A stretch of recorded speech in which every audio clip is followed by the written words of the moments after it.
નર્મદાના પોઈચામાં પરિવાર ડૂબવાનો મામલો હાલ સામે આવ્યો છે। પ્રવાસીઓને શોધવા માટે યુદ્ધના ધોરણે કામગીરી ચાલુ છે। એનડીઆરએફની ટીમ ઘટના સ્થળ પર પહોંચી છે। પ્રવાસીઓને શોધવા માટે કામગીરી હાથ ધરવામાં આવી છે। આજે સવારે એક વ્યક્તિનો મૃતદેહ મળી આવ્યો છે। નદીમાં લાપતા હજી 6 લોકોની શોધખોળની કામગીરી ચાલુ છે।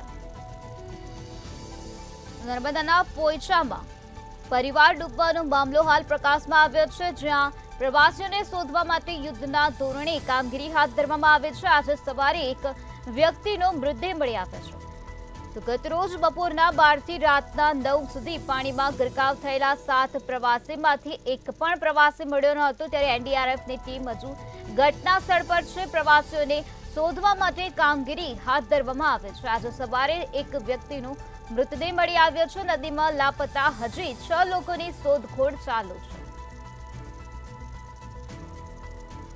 નર્મદાના પોઈચામાં આ પ્રકારનો બનાવ બન્યો હતો, જ્યાં પરિવાર ડૂબવાનો મામલો સામે આવ્યો છે। પ્રવાસીઓને શોધવા માટે યુદ્ધના ધોરણે કામગીરી હાથ ધરવામાં આવી છે। પ્રવાસીઓને શોધવા માટે કામગીરી હાથ ધરવામાં આવે છે। આજે સવારે એક વ્યક્તિનો મૃતદેહ મળી આવ્યો છે, જ્યારે હજુ 6 લોકો લાપતા છે। નદીમાં લાપતા 6 લોકોની શોધખોળ હજુ ચાલુ છે।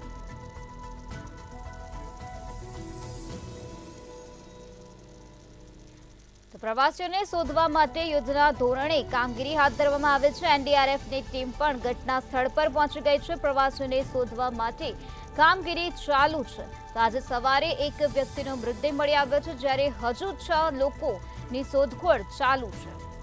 નર્મદાના પોઈચાનો આ બનાવ સામે આવ્યો છે, જ્યાં પોઈચામાં પરિવાર ડૂબવાનો મામલો પ્રકાશમાં આવ્યો।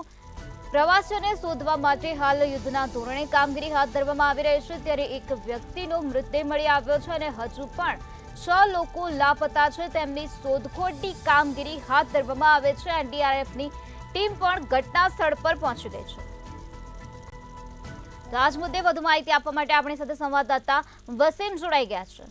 જી વસીમ, નર્મદાના પોઈચામાં પરિવાર ડૂબવાનો મામલો સામે આવ્યો છે, જેમાં એક વ્યક્તિનો મૃતદેહ મળી આવ્યો છે। શું છે વધુ વિગત?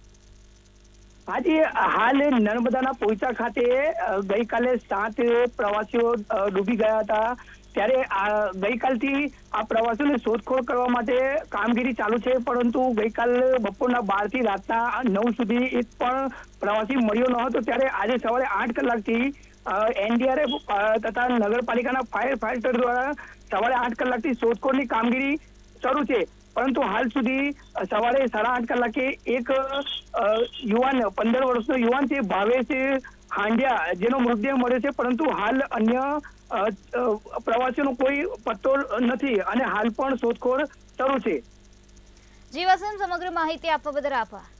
તો જે રીતે અમારા સંવાદદાતાએ જણાવ્યું કે હજુ પણ શોધખોળની કામગીરી ચાલુ છે। નદીમાં લાપતા હજી 6 લોકોની શોધખોળની કામગીરી ચાલુ છે। એનડીઆરએફની ટીમ ઘટના સ્થળ પર પહોંચી ગઈ છે। પ્રવાસીઓને શોધવા માટેની કામગીરી હાથ ધરવામાં આવે છે। તો આજે સવારે એક વ્યક્તિનો મૃતદેહ મળી આવ્યો છે। નર્મદાના પોઈચામાં આ પ્રકારે દુર્ઘટના સર્જાઈ હતી। પરિવાર ડૂબવાનો મામલો પ્રકાશમાં આવ્યો છે, જેમાં એક વ્યક્તિનો મૃતદેહ મળી આવ્યો છે, જ્યારે હજુ પણ 6 લોકો લાપતા છે। ત્યારે આ 6 લોકોની શોધખોળની કામગીરી હાથ ધરવામાં આવી છે। તો પ્રવાસીઓને શોધવા માટે યુદ્ધના ધોરણે કામગીરી ચાલી રહી છે।